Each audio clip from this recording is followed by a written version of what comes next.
DPRD Parepare yang melarang dilanjutkannya pembangunan sekolah Kristen. Mereka menolak pembangunan sekolah karena menurut mereka tidak layak sebuah sekolah Kristen didirikan di sebuah wilayah di mana mayoritas penduduknya beragama Islam, yang kabarnya dimotori Front Persaudaraan Islam alias FPI. Saya mengecam aksi massa dan sikap DPRD Parepare tersebut yang bertentangan dengan konstitusi kita. Betapa pelarangan pembangunan sekolah Kristen itu justru didukung oleh partai-partai politik yang selama ini dianggap nasionalis, pro-NKRI, dan seharusnya tidak membawa-bawa agama. Partai yang mengaku berlabel nasionalis seperti PDI Perjuangan dan Golkar terlibat aktif dalam merancang, mengesahkan, dan menerapkan perda-perda syariah di seluruh Indonesia. Jadi yang paling bertanggung jawab atas islamisasi hukum di Indonesia bukanlah partai-partai agama seperti PKS, PPP, atau PBB, melainkan partai-partai nasionalis sekuler. Kita orang yang paling toleransi. Umat Islam tidak usah diajari toleransi. Kita hidup bertetangga dengan non-muslim. Kita tidak pernah mengganggu ibadah orang. Tapi kalau memasuki masyarakat muslim mayoritas membangun sekolah Kristen, bukankah itu tidak toleransi? Sedang ada aksi. Bukan yang menolak yang tidak toleransi, Bapak Ibu. Yang justru mengganggu ketentraman itu yang tidak toleransi. Ini berbagai kalangan. Setuju? Ya. Bukan kita yang tidak toleransi, tapi orang yang mengganggu ketentraman orang Islam. Sedang penolakan pembangunan sekolah Kristen yang akan dibangun di Kota Parepare.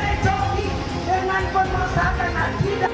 Upaya Menteri Agama untuk mempermudah proses pendirian rumah ibadah dengan menghapus rekomendasi dari Forum Kerukunan Umat Beragama atau FKUB menuai penolakan dari beberapa tokoh. Tokoh-tokoh dari Majelis Ulama Indonesia atau MUI dan Partai Keadilan Sejahtera atau PKS menyatakan penolakannya terhadap rencana kebijakan Menteri Agama tersebut. Saya hanya mengingatkan pada para tokoh MUI dan PKS yang menolak itu bahwa pengekangan kebebasan beribadah terhadap warga minoritas di negeri ini dengan berlandaskan pada aturan-aturan yang jelimet seperti rekomendasi FKUB itu real adanya, nyata adanya. Bahkan bukan hanya warga minoritas non-muslim yang merasakan dampak dari aturan tersebut, tapi juga warga minoritas muslim yang dia berasal dari organisasi, mazhab, atau aliran minoritas pun terkena dampak. Saya punya mimpi yang tidak terlalu besar, tapi yang paling penting adalah bangun dari mimpi itu dan melaksanakannya. Jadi saya bermimpi bahwa tata negara yang bernama Indonesia ini, yang memiliki ciri kodrati keberagaman, kebinekaan, ya pluralitas dan seterusnya gitu ya. Ini membangun sebuah kemerdekaan bagi seluruh warganya supaya mereka bisa beribadah sesuai dengan keyakinannya. Di Kecamatan Sindang Jaya, Kabupaten Tangerang, sekelompok manusia intoleran menolak pembangunan gereja dengan alasan di daerah tersebut mayoritas penduduknya Islam. Di Depok, Jemaat Gereja Bethel Indonesia Cinere Bellevue baru-baru ini dipersekusi oleh sekelompok manusia intoleran yang menolak keberadaan mereka dengan alasan ketiadaan izin. Saya heran dengan para oknum dari kelompok mayoritas ini. Melihat gereja, melihat tempat ibadah agama lain takut, melihat film takut, melihat sekolah agama lain takut. Kok semua ditakuti? Iman mereka kok lebih tipis dari tisu yang saya punya. Katanya mayoritas, tapi kok imannya lemah. Setidaknya 200 gereja disegel dan ditolak dalam 10 tahun terakhir. Dan yang terbaru adalah pelarangan kegiatan ibadah yang terjadi di daerah Padang. Dan itu belum termasuk pelarangan kegiatan ibadah yang belum sempat viral ataupun diketahui oleh semua orang. Pertanyaannya, bukankah di Undang-Undang Pasal 29 tahun 1945 mengatur tentang negara yang menjamin kemerdekaan penduduknya untuk memeluk dan beribadat menurut agama dan kepercayaannya masing-masing? Lantas kenapa kami mendapat perlakuan yang berbeda? Kita nggak mau kok, kita hanya mau beribadah di sini. Kita cuma mau berdoa kepada Tuhan kita kok. Ya. Kita nggak minta apa-apa. Kita keluarga negara Indonesia punya hak yang sama. Tapi kami mohon untuk sekali ini kita ikuti dulu, kasih kesempatan sama pemerintah.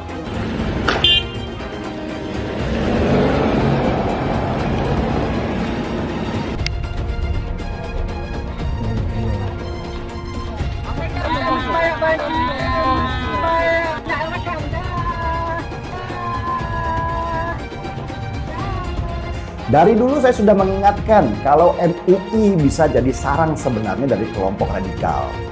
MUI dengan segala kelebihannya adalah rumah terbaik bagi kelompok radikal untuk menguasai dan mengkapitalisasi umat muslim di Indonesia. Inilah kelicikan yang membawa nama agama.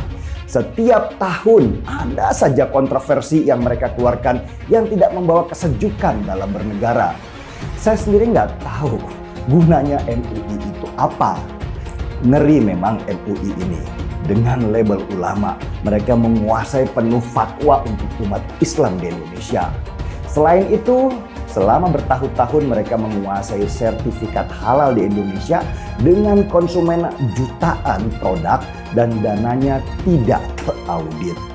Halo para elit MUI. Jangan kira kalian bisa berlindung di balik label ulama. MUI pada dasarnya adalah sebuah LSM. Walaupun tidak memiliki otoritas yang resmi, sayangnya MUI kelihatan abai dalam hal menjaga keharmonisan hubungan antar umat atau antar aliran. Sering terdengar berbagai bentuk penolakan dan kekerasan dilakukan terhadap hak beribadah umat Kristen. Walaupun bukan sebuah lembaga negara atau otoritas resmi, MUI ini adalah lembaga yang didengar pendapatnya oleh umat Islam. Karena itu, salah satu pihak yang seharusnya berperan untuk menghentikan aksi-aksi semacam ini adalah MUI. Tantangan terbesar yang harus dihadapi MUI saat ini adalah kelompok-kelompok yang tidak toleran atau bahkan kelompok-kelompok radikal. Saya lihat perhatian sikap MUI ini semua, setiap ada membuat fatwa itu yang tidak menyenangkan, yang ingin buat gaduh. Sepertinya Anda nih bermusuhan sekali dengan yang namanya non-muslim. Yaitu seperti Anda memandang selain Islam itu kafir. Ini lembaga apa ini MUI ini lama-lama saya lihat. Apa sih MUI? MUI itu bukan apa-apa buat negara ini. Ada dan tidak ada MUI itu nggak menambah sebetulnya. Justru keberadaan MUI ini membuat masalah. MUI itu cuma sebatas ormas kok. Ini semua muslim loh, mayoritas ini yang menolak MUI, termasuk saya menolak MUI. Justru Anda membuat onar. Rakyat se-Indonesia termasuk saya ingin MUI dibubarkan. Jadi lebih bagus bubarkan MUI. Bubaran MUI cukup ada Departemen Agama. Saya Pendeta Samjek Senap Pitupulu dari Gereja Utusan Pantai Kota yang mengalami pengurusan.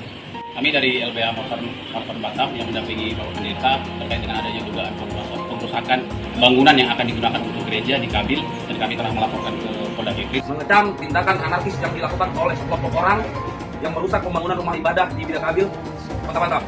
Meminta pada pihak kepolisian agar menangkap pelaku perusakan pembangunan rumah ibadah, dan kita percayakan kepada pihak kepolisian untuk Polda Kepri agar secepatnya menangkap orang-orang yang merusak pembangunan rumah ibadah. Nanti yang lainnya nanti. Apa? Apa? Kerjakan terus, kerjakan. RW 21, RT 004. Ayo, hancurkan semua. Ayo, hancurkan aja. Ya, hancurkan. Ada kerusakan gereja, kubur di Kapil Bida. Ada perusakan building, ada perusakan jendela. Kami mohon kepada stakeholder pemerintah di tempat, khususnya Kota Batam, kami percaya bahwa pemerintah akan bertindak segera. Sumbernya atau dalang di balik pelarangan pendirian rumah ibadah adalah MUI. MUI membuat surat yang mana melarang sebenarnya pendirian ibadah ini.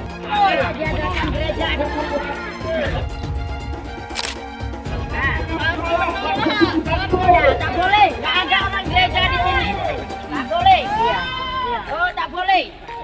Bukan tempat orang untuk gereja di sini. Kami nggak mengizinkan di pergudangan ini ada sarana ibadah. Itu aja, Pak. Itu aja.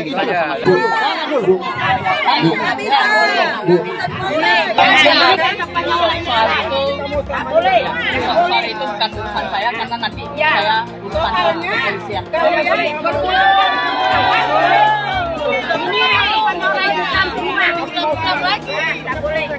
Pelarangan rumah ibadah terus berlangsung, dan ini akan terus terjadi kalau dibiarkan.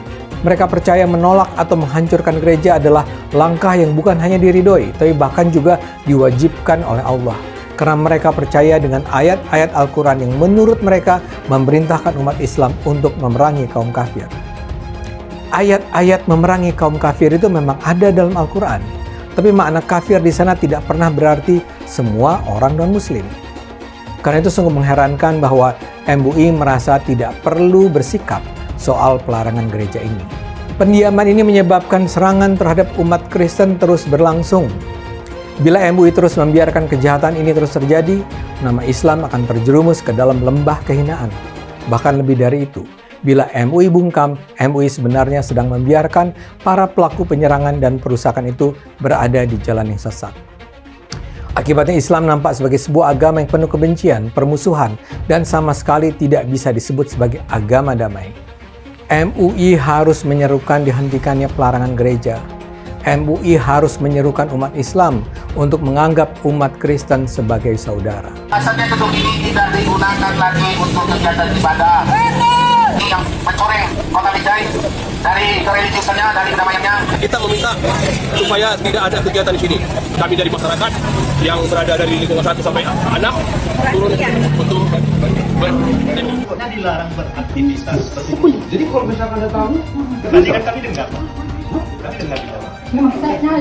Kami cuma berdoa, kami berdoa aja, cuma 12 orang. Iya, cuma kan izinnya itu. Sabar. Ini Tuhan. Udah, mau ibadah, Pak. Mau ibadah dulu.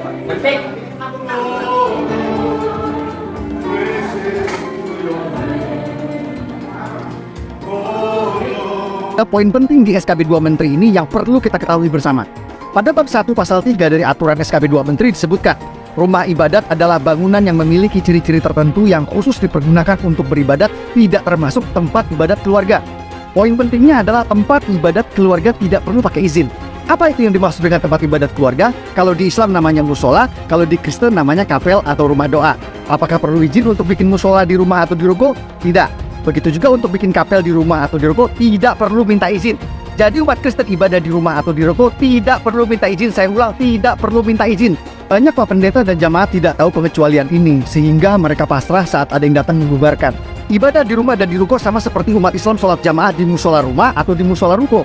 Dibolehkan oleh SKB 2 Menteri dan tidak perlu minta izin pada siapapun. Jadi tolong pahami pengecualian ini dan jangan lagi mau dibubarkan. Kita mau jujur, SKB 2 Menteri hanya berlaku bagi kaum minoritas saja. SKB 2 Menteri seringkali digunakan menjadi instrumen atau alat untuk menggebuk kaum minoritas, mengancam kebebasan beribadah. Mirisnya tidak terlihat semangat dan kesungguh-sungguhan dari Kementerian Agama dan pemerintah Indonesia untuk merevisi SKB 2 Menteri ini. Itu sebabnya saya mau mengajak melalui video ini, sama-sama kita berjuang untuk menegakkan konstitusi dengan tujuan utama merevisi kembali SKB 2 Menteri ini. Ya, saya tidak mau suatu saat anak saya ketika tumbuh dewasa masih harus berjuang untuk kebebasan beragama. Mari sama-sama bergandengan tangan, berjuang untuk merevisi SKB 2 Menteri ini sehingga Indonesia menjadi rumah yang nyaman bagi semua golongan dan semua agama.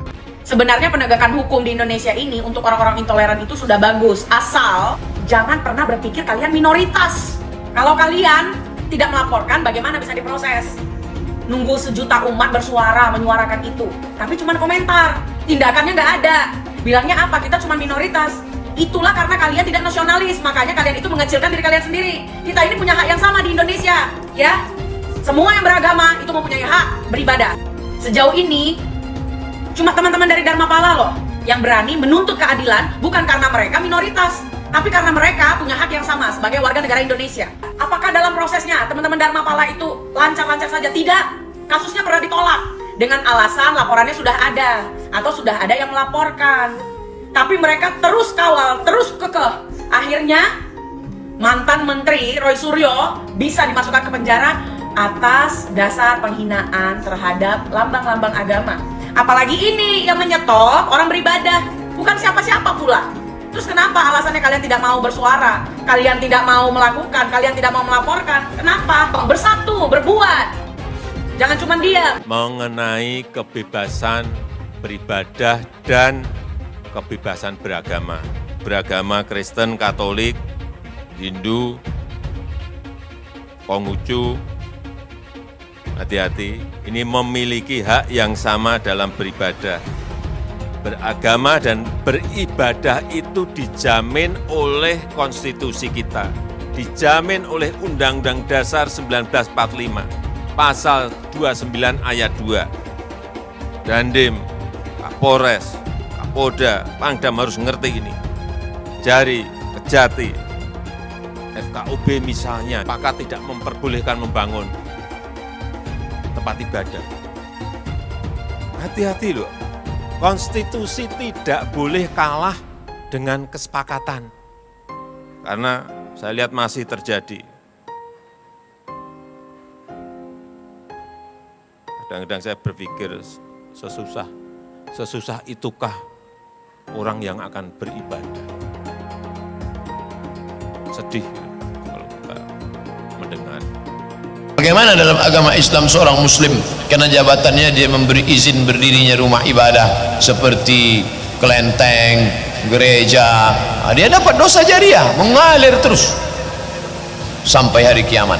Setiap berbunyi teng teng bisa dibelangkung malaikat, teng kelompang, teng kelompang, teng kelompang, teng kelompang. Rasakanlah tuh, rasakan. Pancasila Soekarno, ketuhanan ada di pantat. Anak Tuhan dari mana? Kalau Yesus anak Tuhan, bidangnya siapa? Besok di seluruh wilayah Indonesia kami katakan Karena di salib itu ada jin kafir. Karena di salib itu ada jin kafir. Karena di salib itu ada jin kafir. Haleluya. Kepalanya ke kiri apa ke kanan? Kepalanya ke kiri apa ke kanan? Tetap percaya salib itu lambang mulia, bukan jin. Kok ketawa? Aku nggak nyindir siapa-siapa. Alasan pembubaran selalu menggunakan alasan izin. Kenapa ada keinginan untuk menutup dan mengganggu rumah ibadah agama minoritas, terutama agama Kristen. Apakah penceramah-penceramah itu percaya bahwa dengan mengganggu atau menutup atau melarang ibadah agama Kristen atau minoritas, mereka bisa masuk surga?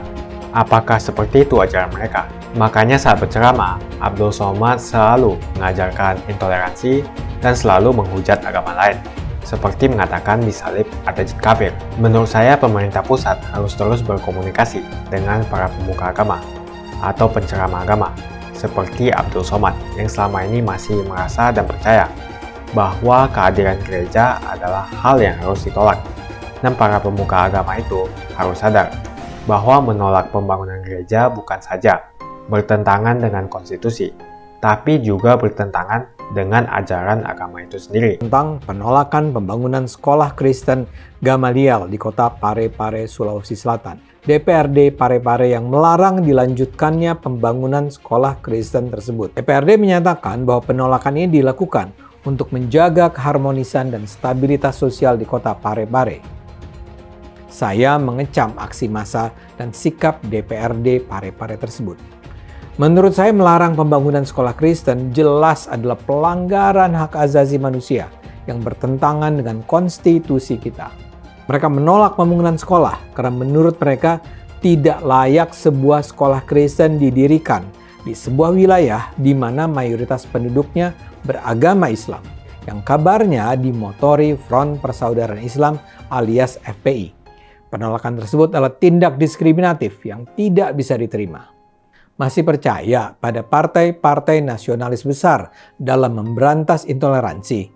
Saya sudah tidak percaya pada partai-partai tersebut. Betapa pelarangan pembangunan sekolah Kristen itu justru didukung oleh partai-partai politik yang selama ini dianggap nasionalis, pro-NKRI, dan seharusnya tidak membawa-bawa agama. Bagaimana di DPRD Parepare, partai-partai nasionalis seperti Golkar, Nasdem, Demokrat, Gerindra, PDIP, dan seterusnya memiliki banyak kursi.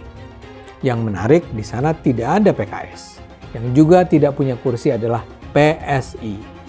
Saya sendiri sebenarnya tertarik untuk bergabung dengan PSI karena sikapnya yang konsisten mengenai penolakan terhadap praktek-praktek diskriminasi terhadap kaum minoritas. Tapi soal peran partai-partai nasionalis dalam praktek-praktek politik diskriminatif ini sudah diangkat oleh PSI sejak lama. Ini memang salah satu persoalan besar di Indonesia.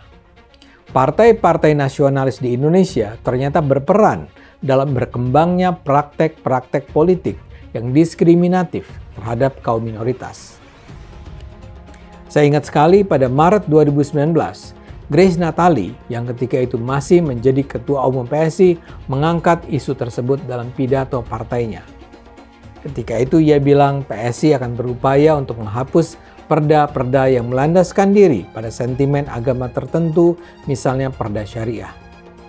Grace menyayangkan sikap-sikap partai nasionalis yang mendukung perda syariah yang diskriminatif. 7 dari 33 provinsi dan 51 dari sekitar 510 kabupaten mengadopsi sekurangnya satu perda syariah dari 1999 hingga 2009. Di DPRD di semua provinsi, yang paling getol mengadopsi perda syariah adalah fraksi Golkar dan fraksi PDIP. Partai yang mengaku berlabel nasionalis seperti PD Perjuangan dan Golkar terlibat aktif dalam merancang, mengesahkan, dan menerapkan perda-perda syariah di seluruh Indonesia. Jadi yang paling bertanggung jawab atas islamisasi hukum di Indonesia bukanlah partai-partai agama seperti PKS, PPP, atau PBB, melainkan partai-partai nasionalis sekuler. Partai Golkar yang berjaya pada pemilu 2004 menang dengan suara mayoritas dalam pembahasan rancangan perda syariah di 4 kabupaten. Partai itu pun menang dengan dukungan fraksi lain di 10 kabupaten. Hal yang sama terjadi pada PDIP. Dengan dukungan fraksi lain, PDIP yang menang pada pemilu 1999 memperjuangkan penerapan perda syariah di 8 kabupaten. Singkatnya, partai-partai sekulerlah yang mendominasi parlemen daerah dalam menerbitkan perda syariah. Adapun Partai Keadilan Sejahtera yang dikira biang penerapan perda syariah atau benar tak punya suara mayoritas di satu DPRD pun yang menerapkan perda syariah. Tentu saja pada 2019 PSI menuai kritik dari partai-partai nasionalis akibat pernyataan Grace Natali itu. PSI dianggap sekedar cari panggung, cari sensasi untuk mengangkat elektabilitas. Lebih parah lagi, PSI bahkan dituduh sebagai partai anti-Islam. Kini terbukti apa yang dikatakan Grace itu benar belaka. Apa yang terjadi di Parepare adalah sebuah contoh kecil dari diskriminasi terhadap penganut agama minoritas yang ditetapkan melalui peraturan yang dikeluarkan pemerintah dan DPRD. Lahirnya sejumlah peraturan syariah itu merupakan alat politik bupati atau wali kota untuk pemilihan berikutnya, sebagai alat untuk mendulang suara. Jadi aturan yang syarat dengan bias agama tertentu itu diterbitkan untuk menunjukkan bahwa bupati atau wali kota yang bersangkutan peduli dan membela kepentingan agama di daerahnya. Fenomena ini paling banyak terjadi di daerah yang fanatisme agamanya kuat seperti Jawa Barat, Sumatera Barat, Banten, dan Kalimantan Selatan. 63 dari kepala pemerintahan daerah menandatangani dan menerapkan sekurangnya satu perda syariah sejak 1999 hingga 2009.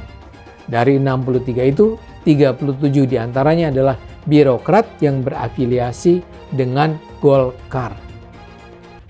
Dan sikap tidak objektif itu dilakukan karena kebutuhan untuk mencari dukungan suara dalam pemilu. Ini adalah praktek yang sama sekali tidak dapat dibenarkan. Masyarakat harus bersama-sama menuntut agar partai-partai politik tidak membiarkan para anggotanya di seluruh Indonesia melanggengkan penindasan terhadap hak-hak kaum minoritas. Jumpa lagi dengan saya di channel Jonas Leong. Terima kasih banyak buat kalian sudah like dan subscribe di channel Jonas Leong. Sebelum video ini dimulai, saya mau nanya, kenapa ada keinginan untuk menutup dan mengganggu rumah ibadah agama minoritas, terutama agama Kristen? Apakah penceramah-penceramah itu percaya bahwa dengan mengganggu atau menutup atau melarang ibadah agama Kristen atau minoritas, mereka bisa masuk surga? Apakah seperti itu ajaran mereka? Silahkan tuliskan pendapat kalian di kolom komentar. masalah intoleransi semakin tak terbendung. Lebih dari 200 gereja ditutup secara paksa 10 tahun belakangan. Yang paling mencolok adalah kasus intoleransi 3 tahun terakhir ini. Banyak sekali kasus pembubaran rumah ibadah akhir-akhir ini. Itu yang viral. Bagaimana yang tidak viral? Tentu lebih banyak lagi. Alasan pembubaran selalu menggunakan alasan izin. Dan selalu FKUB tidak memberikan izin. Jika tidak perlu lagi rekomendasi daripada FKUB, maka ini akan membantu umat minoritas.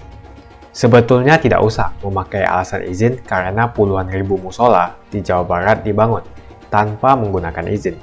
Itu di Jawa Barat saja, gimana di seluruh Indonesia? Mungkin ada ratusan ribu hingga jutaan masjid di Indonesia yang tidak mempunyai izin. Jadi jelas kalau kita membandingkan masalah izin, terjadi ketidakadilan. Seperti yang kita ketahui, banyak sekali musola tidak mempunyai izin. Umat mayoritas bisa membangun rumah ibadah tanpa menggunakan izin. Adapun SKB 2 Menteri, bab 1 pasal 3, orang Kristen yang mau bikin rumah-rumah doa di rumah atau di ruko, sebetulnya tidak perlu meminta izin. Dan juga dalam SKB 2 Menteri, pasal 13 dan pasal 14, peraturan bersama Menteri Agama dan Menteri Dalam Negeri, nomor 9 dan nomor 8 tahun 2006, mengamanatkan kepala daerah untuk memberikan izin, sementara sebagai bentuk fasilitasi negara dalam mencarikan solusi pendirian rumah ibadah. Jadi dalam SKB 2 Menteri, sebetulnya kepala daerah harus memfasilitasi dalam memberikan perizinan pendirian rumah ibadah. Akan tetapi dua pasal ini dianggap tidak ada oleh ormas-ormas preman berjubah agama itu. Yang dipermasalahkan oleh ormas preman berjubah agama itu selalu rekomendasi FKUB yang ada di SKB 2 Menteri. Semoga rekomendasi FKUB yang ada di SKB 2 Menteri bisa dihilangkan. Menurut saya selama SKB 2 Menteri tentang rekomendasi FKUB tidak direvisi, maka masalah-masalah penolakan rumah ibadah agama lain di tempat-tempat lain di seluruh Indonesia akan terus terjadi. Konstitusi jelas memberikan jaminan perlindungan negara kepada orang untuk beragama dan melaksanakan ibadah sesuai dengan kepercayaan dan agamanya. Maka tidak boleh tunduk pada kesepakatan. Bunyi pasal 29 ayat 2 Undang-Undang 1945, negara menjamin kemerdekaan tiap-tiap penduduk untuk memeluk agamanya masing-masing dan untuk beribadah menurut agama dan kepercayaannya itu. Mulai saat ini jangan diam. Bila rumah ibadahmu dibubarkan, kita sudah punya undang-undang yang melindungi. Bukan hanya itu, SKB 2 Menteri juga sebetulnya melindungi umat minoritas. Jadi ayo bantu sebarkan video ini supaya semakin banyak yang mengetahui tentang hal ini. Menurut saya pemerintah pusat harus terus berkomunikasi dengan para pemuka agama atau penceramah agama seperti Abdul Somad yang selama ini masih merasa dan percaya bahwa kehadiran gereja adalah hal yang harus ditolak. Dan para pemuka agama itu harus sadar bahwa menolak pembangunan gereja bukan saja bertentangan dengan konstitusi, tapi juga bertentangan dengan ajaran agama itu sendiri dan juga akhlak. Jadi menurut kalian, kenapa ada keinginan untuk menutup atau mengganggu rumah ibadah agama minoritas? Apa alasannya? Apakah mereka percaya bahwa menutup atau mengganggu rumah ibadah agama minoritas, terutama agama Kristen, mereka bisa masuk surga? Tuliskan menurut kalian apa alasannya, dan kita akan bahas di video selanjutnya. Jika kalian suka dengan pembahasan saya tentang perizinan rumah ibadah dan tentang penceramah seperti Abdul Somad, pastikan Anda semua menekan like di video ini.